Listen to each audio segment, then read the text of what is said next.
The remains of a Korean War soldier from Martinsville are back home tonight after more than 60 years.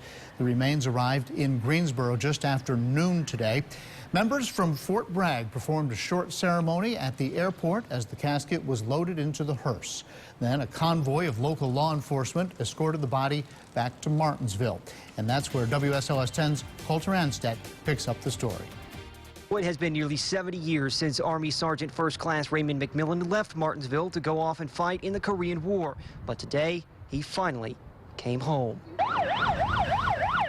Around 1:30 this afternoon, more than a dozen law enforcement officers and Rolling Thunder motorcycle riders arrived in Martinsville with the remains of Sergeant First Class McMillan.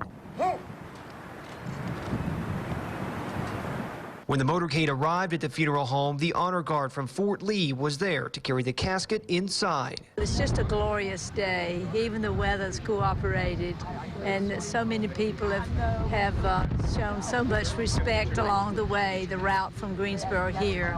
The traffic just stopped for miles. Most of us being Vietnam vets, this is very emotional.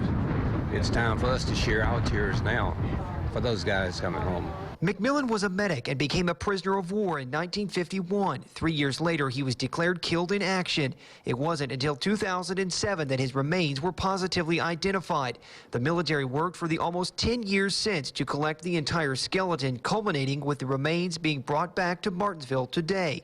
Martinsville's mayor says he was pleased to see all of the people that were at the airport in Greensboro and who participated in escorting the remains back. The airport security said the last veteran that came in only had 2 people waiting for him, so we made sure that didn't happen. A small gesture for a man who made such a huge sacrifice. A service for Sergeant First Class McMillan will be held here in Martinsville tomorrow evening, and the burial will take place with full military honors on Saturday afternoon. In Martinsville, Coulter Anstedt, WSLS 10.